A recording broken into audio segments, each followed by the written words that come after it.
Okay, here's the formal stuff.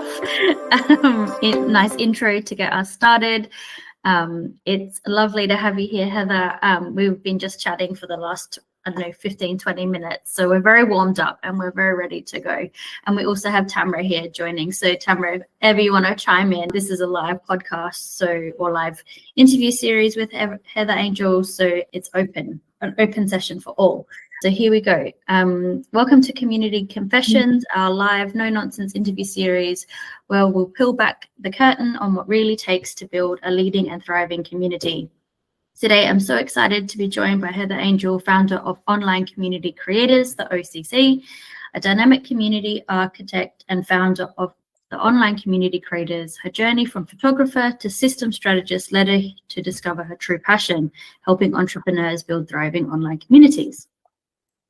Known for making community building fun, inspiring, and transformational, Heather brings technical expertise, creative strategy, a genuine heart to every project. Her approach is refreshing, honest, delightful, electric. Think Skulls meets Hello Kitty with a dash of the Cheshire Cat. I'm very excited to dive into that. Hello, Heather. Welcome. We don't need warm-up questions, but I will start with them in a little bit. But it's been so lovely just chatting to you for the last 20 minutes to get to know, we're relating on so many things in community right now, which is fantastic. And I think we all agree, the slow and steady approach, not showing up, having to be in a community 24/7 is a new theme I think we're all starting to appreciate and nourish. And we're even just talking about kindness in the community guidelines. So these are all things we're going to touch on today because you're the onboarding genius in the room today. But yeah, did you want to introduce yourself a little bit more? Let us know about where the Hello Kitty meets the Cheshire Cat in this situation, because that'd be wonderful to kind of open that up. Yeah, thank you so much, Serena. I really appreciate you having me here. It was such a fun conversation. I was like, we should have been recording beforehand too, but we do have a lot in common, which is amazing. How did I get that? I've always been kind of a free spirit, rebel at heart, go against the grain kind of girl. If you tell me I have to do something, I'm probably not going to do it just because. And so that's where that, schools has always been, I don't know, I have this weird fascination with schools, and Hello Kitty is kind of like my sweet side, I guess. My cousin and I have this kind of ongoing joke with Hello Kitty. And so that, I don't even know where that started, but that's our inner child, I guess, coming out. And then the Cheshire Cat is kind of like, how do you describe somebody like me that is very much a free spirit? I'm actually a digital nomad. And so I was watching the Alice in Wonderland, the newer ones. They're still old, I guess, but the newer ones. And I was like, the Cheshire Cat is actually that's who I resonate with the most in that movie. And it's one of my favorite movies. So anyway, there's a lot of story behind that, but that's kind of a little bit of how do you describe me? I don't even know. The Cheshire Cat, sometimes they're just full of wisdom for a minute and then just poof, gone. So amazing. And that's how maybe a community manager should be, is I'm here, but now I'm gone because I'm taking a break. Exactly. Yeah. Amazing. Your intro was talking about how, your career and to the point that you're at now is born from tragedy, a beautiful one. Can you share how this happened? You mentioned earlier that you're also a web designer, which is so important, obviously, with the technical side of community build. So take us to the beginning, and how have you got to this point and where you are today? Yeah. So I don't know that I've shared this story publicly, so this may actually be the first time. I keep meaning to write about it and put a blog up, and I've touched on little pieces here and there. But back in 2015, my father was, and this is going to sound a little bit dramatic for a minute. And I'm not intending it to be, but it is part of the story. So my father was in an accident. He was in a motorcycle drive with a bunch of buddies, and they had gone up to the mountains, and he was coming home, and he went MIA. So what we found out later was he was medvaced to the closest trauma unit, which was in DC, our capital. And we didn't know. They had lost his ID and all of that on the way. And so he was in this hospital that we didn't know where he was as a John Doe. So they didn't have any way of getting a hold of us. We didn't know where he was.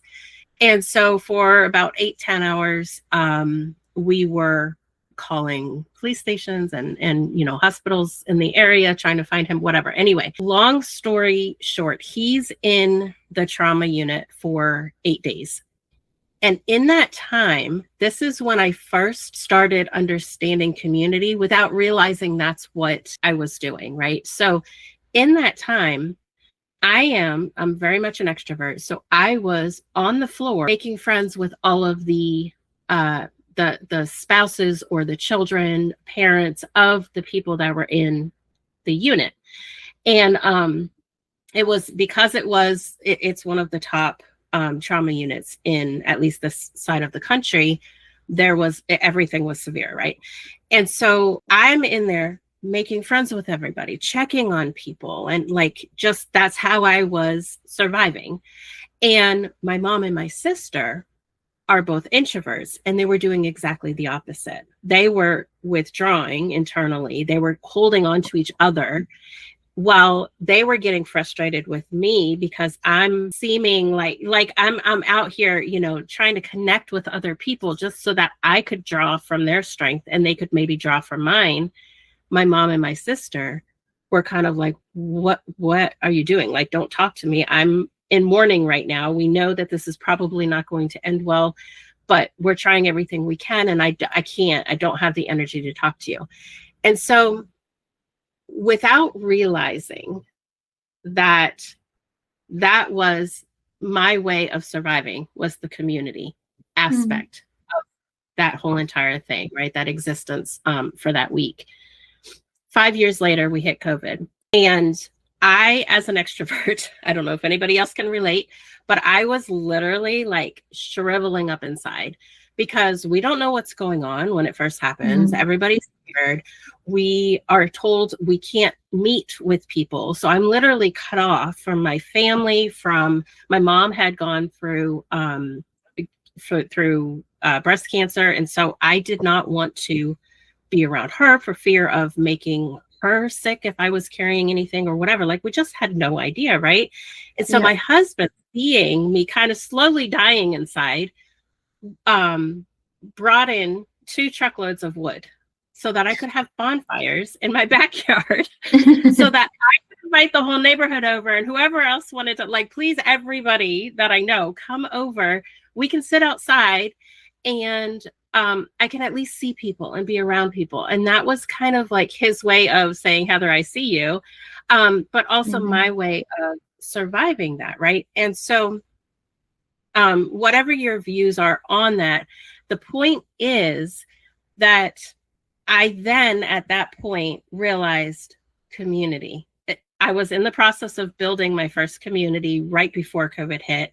And so I realized at that point, the culmination of community is literally everything to me. Like, it's what got me through the worst tragedy of my life. It is what got me through, this horrible world tragedy, right? And so going through that did something really, like, looking back on it, I guess, once I started to realize the connection and the pieces, it did something really deep to me. And it's like, I now can't get away from community. Like, community is my entire life. So it's a sad story. We did lose my father. It was horrific. The whole experience was horrific, but it was such a beautiful thing because through that, I was able to really find like my purpose and my passion. And so that's, again, not trying to be dramatic. That was just, it was a pivotal point. And I'm very thankful because a lot of people don't get to have that kind of an opening, an awakening, you know, so. Yeah, it's interesting the things that come out of a tragedy or a hard time, and how, you know, after time and watching it evolve, how beautiful it becomes. And, you know, like it was a shift. It was putting you in another direction that you really needed to be in. And I'm sorry to hear about your dad, and it would have been like extremely hard at that time.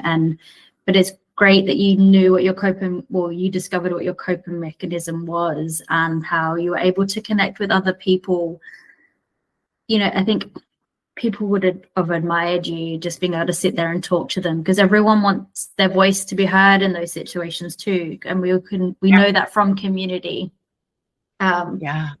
You don't want to, you know, some people do want to sit there alone, and that's okay, but other people just want to like get it out and just say, this is how I'm feeling. And you have shown like that's what a community manager does. They hold space for people, and that's incredible. And to see that you've come where you are today and built your own community in the digital space. I will take every bit that you've just said and give you the transcript, so you can then go away and write your blog as well. So now that you've told us, so we'll save you the time and the energy of having to retell yourself the story.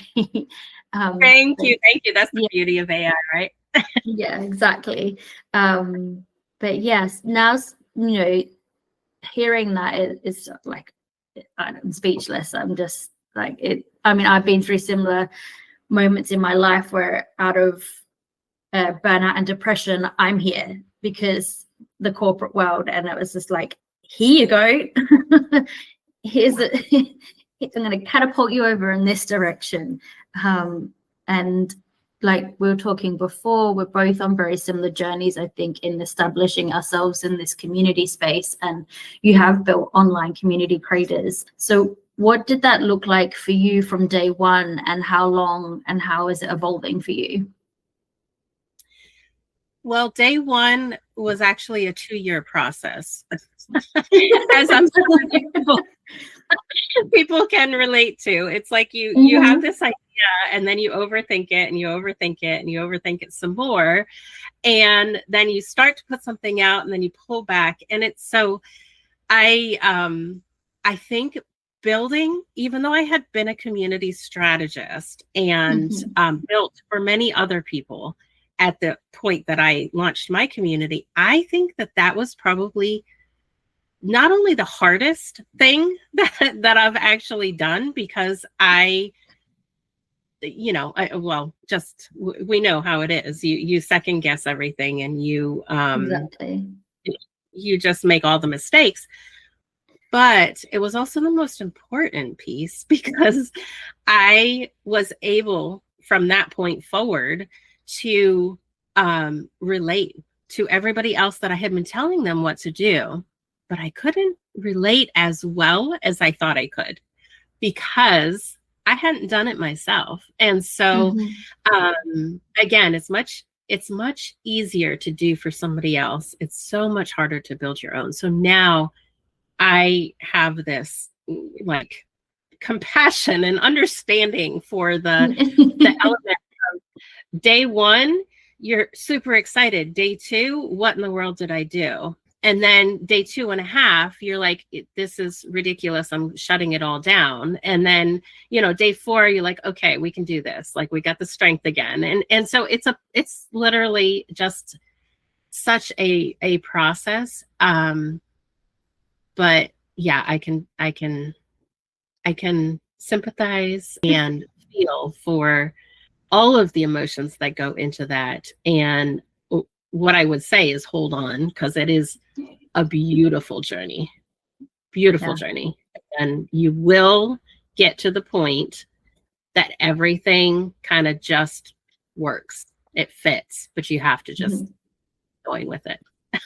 I love that. A day one took 2 years. And when you said that, I was like, I relate to that so much because I had created also my idea for my community in my head probably, well, my son now is almost 3. So definitely before he was born, I'm like, I have to do this.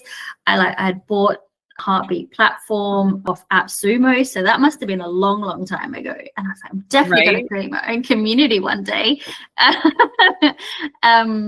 And yeah, I've only just launched it this year. So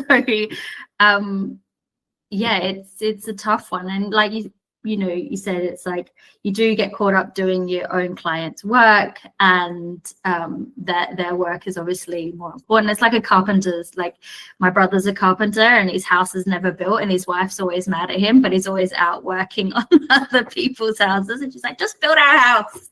Right, exactly. Amazing. Tell us a little bit more about the community and what it looks like inside. Yeah. So it is a work in progress, which I absolutely love. The pieces of community, well, I should say, when you're building your community, when you're first streaming it up and all of that, it looks so different 3 months, 6 months down the road. Mm-hmm. And so I've always said that it's going to change, but this is, I mean, it doing it yourself, right? And building your own and putting the extra, like, way overthinking the thing into that. It has changed. So I feel like I'm always in there changing it. I don't think I am, but I feel like I am. I feel like behind the scenes, so I started out with way too many spaces, channels, as we all do.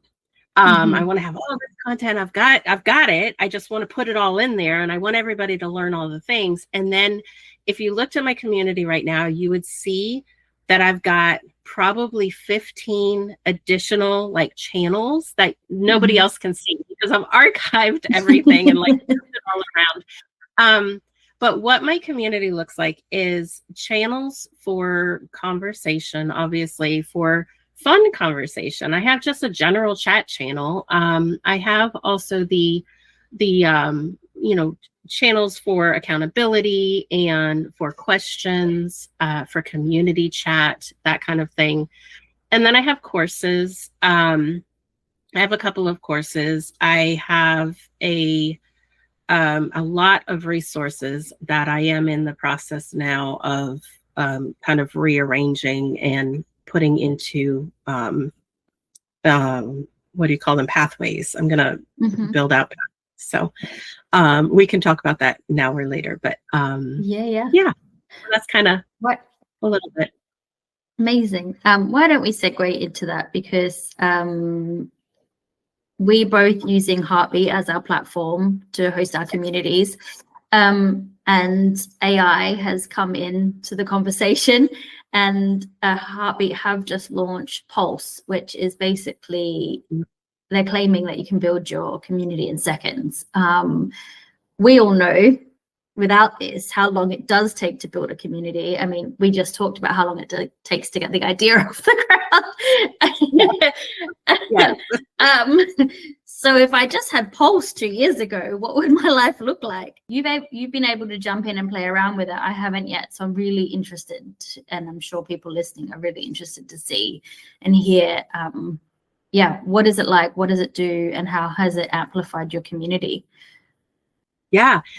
So Pulse, I was very hesitant to use it just because I shouldn't say hesitant. That's probably a little bit of a strong of a word, but I was not sure that it could stand up to, because they had just released it, stand up to what I was expecting, right?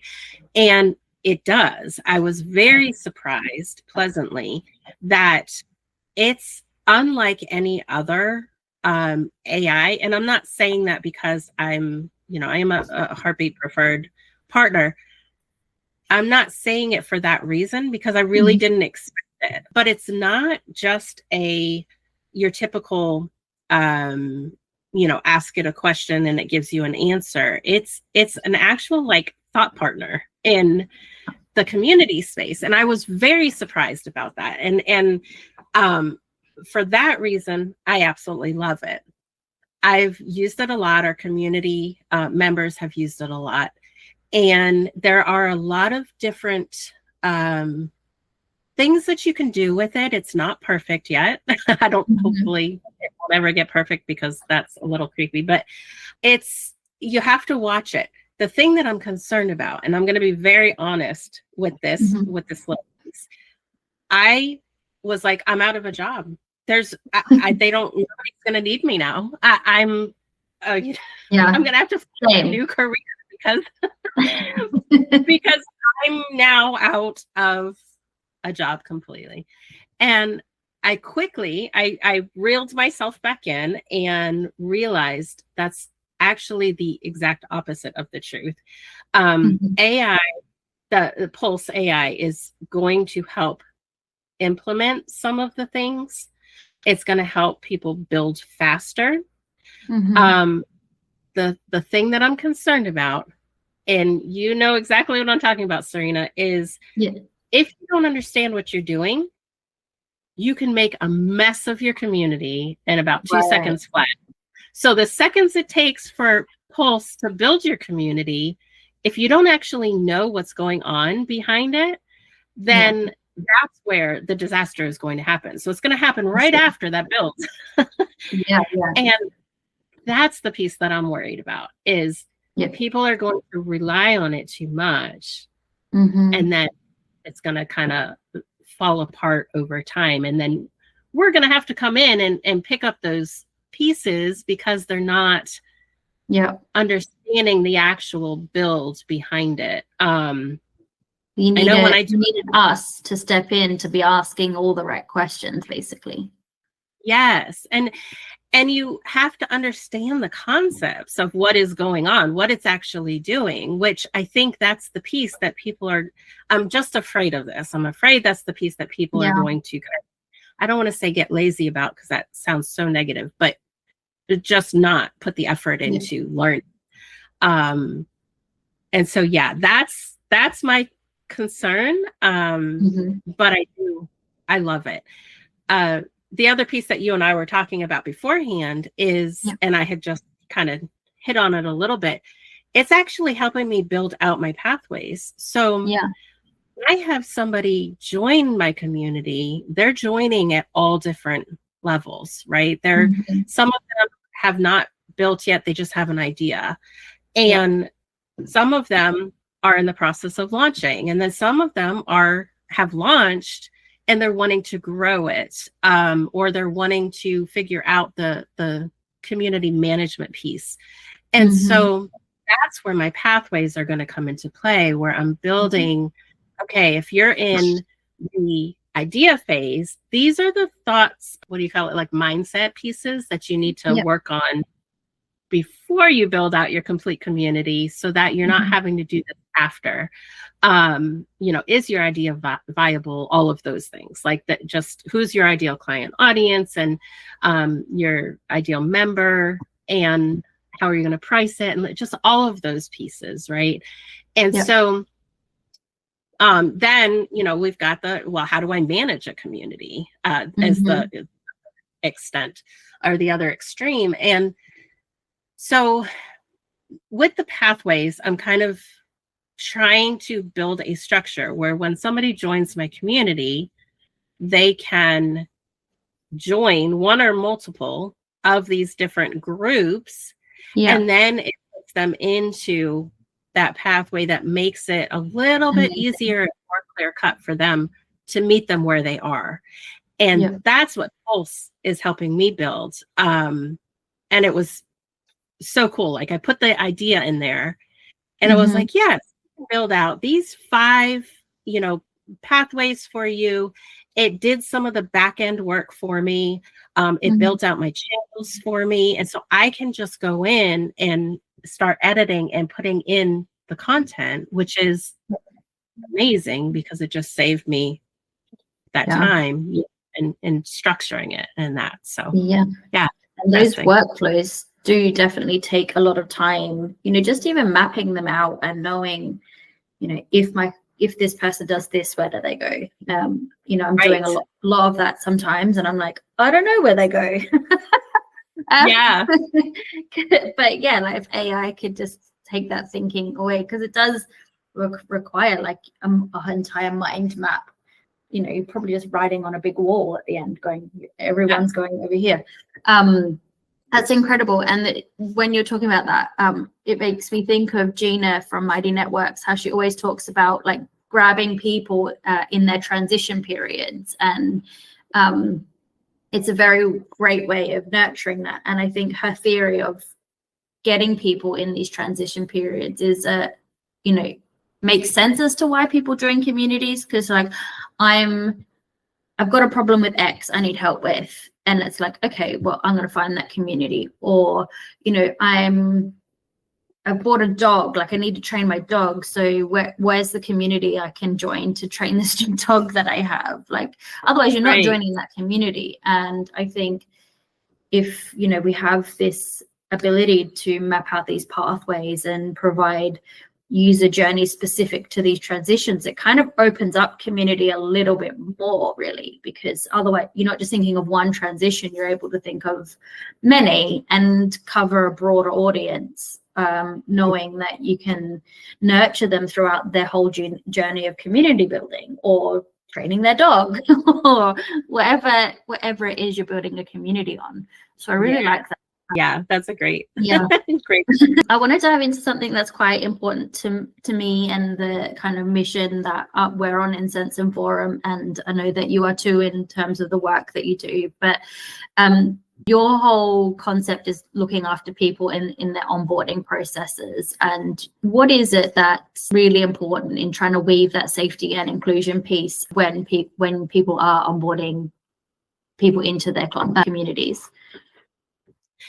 Yeah, you have to decide what you want that to be first. And I think that's a piece that people miss.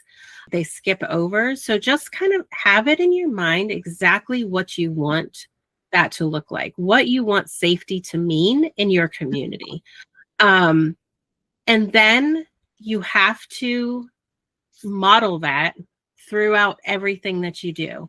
So some of the ways that you can do that, and we do that in our community, is I have never liked politics, ever, ever, ever.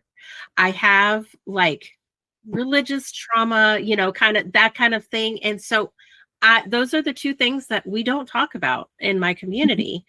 Now, there have been times that it's come up, and some communities, it's important that come up. It's not in mine. And so those are some of the ways that I make sure that I kind of gently nudge a different direction in the conversation. And somehow it just works. Everybody in the community knows, oh, wait, I shouldn't talk about that or whatever. I've had that come up before. The other thing is, it's really important to look at your guidelines, your rules and regulations, however you want to say that. And we were talking before, this is one of the things that came up. It's kind of funny, but somebody has suggested putting a TLDR, just be kind, like be human, and then put all the rules. So literally you're putting first that you want them to just be nice. It sounds so simple, but if you're putting that like TLDR, just be a human being, you're, without saying don't do this and don't do that, you're saying be nice, don't be a jerk. And then, of course, modeling that. The other thing is in my questions on my onboarding flow. So when you join the community, you get asked questions. And one of the questions is something similar to, how do you want to give back? How, not just what do you want to get from the community? And that's important to know, but also, what do you want to, like, what do you have that you can give back? What are you experienced in? What is your expertise? What are you passionate about? And in doing that, you're setting the expectation that they are not just coming in to take. They're also coming in to give, which is what makes community go round. So Exactly. kind of it's not exactly creating what you would think of as a safe and inclusive community, but it is in the way that you're setting up the community for whatever success looks like for you. Yeah, you're putting down the barriers by asking that question and saying, show up as you are and come in and help people. And that's safe. Like if you approve of how they're going to show up and it is in a safe way, you're allowing that person to feel safe in your community, to speak about what their superpower might be or their passion might be. And that's really important. I was just listening to a book actually on my way into the co-working space tonight, and I'm learning more and more about me being potentially neurodiverse and just some of the things that workplaces and then I'm going to interpret that into what communities can do in terms of keeping people safe. And the thing that in this book was, you don't need a high tech or to spend a lot of money on making your spaces and your workplaces inclusive and safe for people who are neurodiverse. It's just about making those small, like personal human accommodations. It's asking that question, providing that small space, or here is an outlet if you need a quiet room to sit in, or if it is so simple and it doesn't require a lot of money or investment. So yeah, it is just in the smallest and most simplest details. And we're also talking about guidelines earlier, and like that just simple basic, like just be kind. Because I have been in communities before, and you agree, it's like you can post in a community and then all of a sudden you're getting a DM going, no, this is not how you post here. And you're like, you know what, I've contributed, I've come as I am and I've contributed. If I have to then write the post in a specific way, then I'm not supposed to be here. This isn't a community for me. And that's okay. Right. But I think we both agree that we're both rule breakers. And if someone presents me with a rule, I'm either going to leave or I'm going to try and break it. Right. Push it to the limit. Exactly. I'm like, dude, I'm a mum with very limited time. I'm trying to run this business. I've created a post and I put it in your community. So have it as it is or not at all. I think people are done with rules. Like we spent however long with COVID dealing with rules. And yeah, okay, you have to put those safety and in those inclusions in just to, and have the moderation piece to keep people safe. But just let people show up. Like let people be, and like if you do take away those rules and those barriers, and people will show up more freely. And I think the conversations that you can see evolve from that are less stiff and more normal conversations. But I think we're just trying to guide everything too much. Right. No, it's so true. And people are craving like authenticity and just that genuine connection. I think another way that you can it's important to know is your ideal audience. And that when you were saying that, it kind of brought me back to that point. If you know your ideal audience, you're going to connect with them, right? That's going to be your point. Your marketing is all going to revolve around that.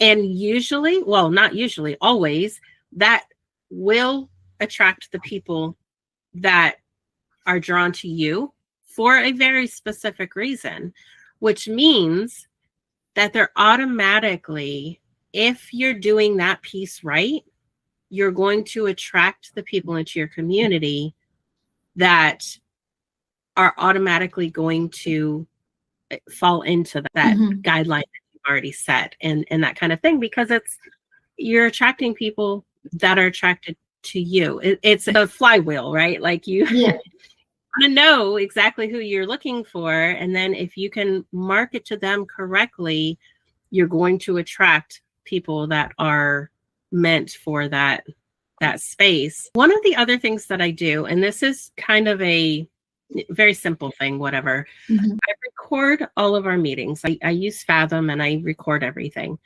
so that I can pull out pieces so that I can run it through AI afterwards to pull pull out like ideas for content, you know, and things like that. However, if there is something that is being said that is very personal, I either stop the recording or they automatically know, because we've already had the conversation, it's not going to go anywhere but right here. Yeah. If I forget to stop the recording, as an example, they feel safe because they know they can say what they need to. We're community managers and builders. Everybody in there is doing the same kind of thing, and the struggle is real at times, and it does get real. The conversations get very honest and sometimes raw, and I absolutely love that. And so it's important that they feel that safety, and they do. They know it's not going anywhere. And so I think that's another kind of little tip. Yeah, that's great. We came up with an SOP. I can't remember what it was, but just safeguarding people. And yeah, you know, this is the beauty of these conversations, is like, you know, these little nuggets of gold are just a way of, you know, just write it down and add it to your, like, how can I just do those little things to keep my community safe? You mentioned before that the Cheshire Cat. Let's talk about like keeping yourself safe as a community manager, because you're like, I'm here and then poof, I'm gone. And I think, you know, I talk a lot about this too. Just because you're a community manager, you don't always have to show up in your community 24/7. You know, just like social media, we're learning we should turn our phones off. We should give ourselves an hour break before bed just to, you know, have some healthy habits. And I love that. Like, poof, I'm gone. I'm out of here. I'm here as a community manager between this time and this time. You know, it's about, I love the idea of creating like a slow, like in a flow community rather than a hustle and a grind community. So how do you, as a community manager and the people that you're supporting, your clients, tell them like, or support them in showing up or like not showing up, and setting those boundaries as community managers? One of the ways that I do that, it's so important, and it's hard to do. When you're first starting a community, it's a fine line between, you've got to always be in there, but you have to also set the expectation that you're not always in there. And so there's this weird like transition time, right? But one of the things that I will do is not answer a question immediately. So somebody posts something, or they ask a question in the community or whatever, I will, as the community manager, I will step back. I see it because I get notifications. But I will step back and wait for somebody else to respond. And if they don't within appropriate time, because our expectation in my community is not that you have to be in there every single day. In fact, I don't want you there 24/7 because you need to be building your own community, not learning. But if you get in there and you know, you see that the community manager has responded, sometimes it puts a hesitation in, well, they've already said it, so I don't need to add anything. And I don't want to be the end all be all of my community. My members are brilliant in what they do. They are genuinely like kind, amazing human beings. And I want them to give back to feed into somebody else's community, to give their advice and to whatever. It doesn't stop with me, nor should it. And so I'm very cautious to wait. You do have to, again, be careful that you're not waiting too long and something doesn't go unanswered, because that has happened to me before.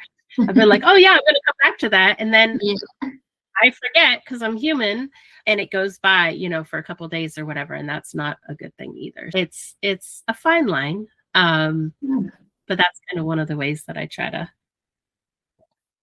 do that. Yeah, I like that. And it's a testament to, you know, if you have community members showing up and you do wait that time period, it's a testament to you and what you've taught them. And you've obviously given the community members in that space the confidence to be like, Heather taught me this and I know about it, and we built it together, and I have my own experience that, you know, you gave them the general practice, but then it's like, okay, but my experience is slightly different. We tweaked it, we learned from this, so I can contribute in a different way. But to be able to give people in your community the confidence to show up through what you're teaching them, that's the ultimate goal, right? You don't want to be the only voice in the room all of the time. Yeah.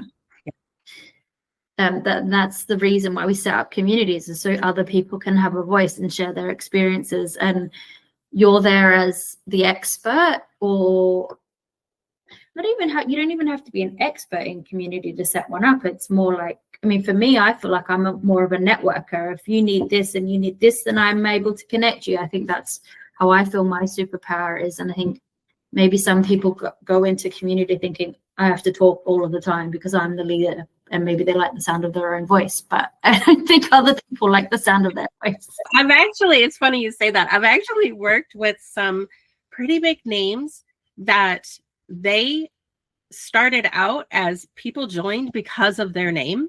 Mm-hmm. And then they quickly realized, wait, this is a lot.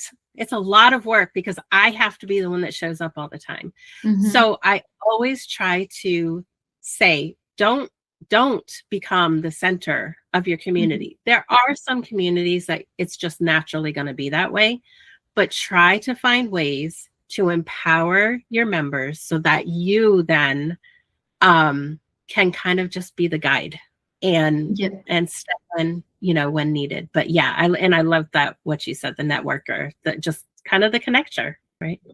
Yeah, I think that's where my evolution has come from, because I used to be an event manager that used to do lots of networking events, and a part of it was running a club. So you're like, this guy needs to meet that guy, and then that was, you know, my evolution into community. I'm like, well, this is interesting. COVID hit, I can't run events anymore. So, right. But how can I still do this? Because I love it, you know. And I'm actually finding at the moment, I'm like, I don't want to be the organizer anymore. I don't want to be the one, because like my friends often come to me, they're like, can you, you know, let's organize this and let's do that. And I'm like, you can do it. Like, or like, I would really like to see this happen. And I'm like, I've met that person and that person. I'm like, you do it. I don't want to be the person to do it anymore. Like, I can't do everything. Right. Yeah. Nor should you. Yeah, exactly. So I'm coming back to my superpower, which is connecting people. I'm like, right, I want this, so you two do it. Yes. Yeah. It's that like you said, that Cheshire cat, like in and out. Yeah. That piece. I'm here, but I'm not. See you later. Yeah. You two be acquainted, and poof, I'm gone. Exactly. Love it. Fantastic. I think because we're talking about community managers and builders, I'd really love to hear, like, what's one of the biggest mistakes you see community builders making all the time when it comes to that onboarding process? Because I see it, and I'm wondering if you see it, and then we can like touch base and relate to it in a minute once you've told me. Yes. So there's several things. One of them is build it and they will come. And it doesn't matter how big of a name, how big or small your email list is. That's just not how life works nowadays. Mm-hmm. So that's one kind of piece of advice that we joke about in the community world, that people are like, oh, I'm just going to build it and open the doors and everybody's just going to flood in.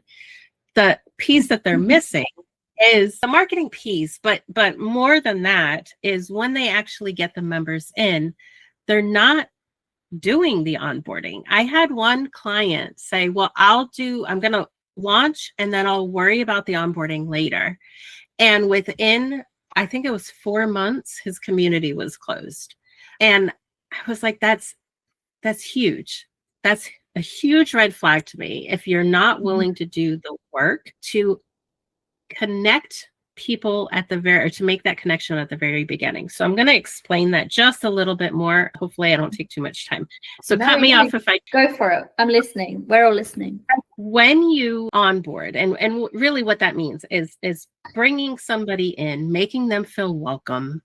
Mm-hmm. They've said that they want to come into your community. So what are the things that you can do to make them welcome, to make them feel like they are a part of something exciting and that you want them there, and to feel all of those warm and fuzzies that we want them to feel, and not the buyer remorse, right? So the pieces of that are very simple. I don't have this big extravagant onboarding flow, but I do some things very specifically. And one of those is to ask very specific questions, which we've already gone over that a little bit. Kind of a fun note I do in there, and this is where you can get a little bit creative with your onboarding, is ask them what their favorite shower song or karaoke song is. And everybody fills that out, and I add it to a Spotify playlist. So we have, the OCC has their very own Spotify playlist of all of the members that have ever existed in there, their favorite songs. And it is the most eclectic list of songs you ever want to come across. But it's awesome every time I listen to it, and I do listen to it often. It just brings a huge smile to my face, because it's like, oh, this person and this person, you know, like when all the songs come on. But it adds this inclusivity to the fact that that is our inside thing, internal thing. Nobody else has that. That the only way you can get in that list is to join the OCC. And it's not one of the things that I market. It's just kind of a surprise for them. And so that has been a fun, you know, addition. The other thing that I do is when people come in and I see this is answering your question. One of the things that people just don't do when they're building community and it relates to onboarding is they get the member in, but then they just kind of leave them. And they don't nurture that relationship. And I think it's so important. So the two things that I do, one is an onboarding challenge, just because it doesn't work for every community, but our community is fun. It is a lot of fun. I can't possibly have a boring community or boring anything in my life. So so we do make it fun. So they have an onboarding challenge when they go through that, and some people don't, and that's fine. I have the challenge listed as a course. I also have a checklist, you know, whatever. But one of the things on there that I want them to do is to come to an event. And so in that challenge is sign up for an event. When you sign up for an event, and I think this is one of the most critical pieces of onboarding, is getting them to sign up for an event, because if they come to something and they connect with somebody else during that live event where they can see people's faces, they're more likely to stay. So your retention is better. They're more likely to get involved in the community, and they're more likely to come to future events, comment on things, you know, because they've made that one connection. If they see them post, that person that they connected with post, they're going to be like, oh yeah, you know, and there's just a something that happens there. And so that's a whole other topic, is events and all of that.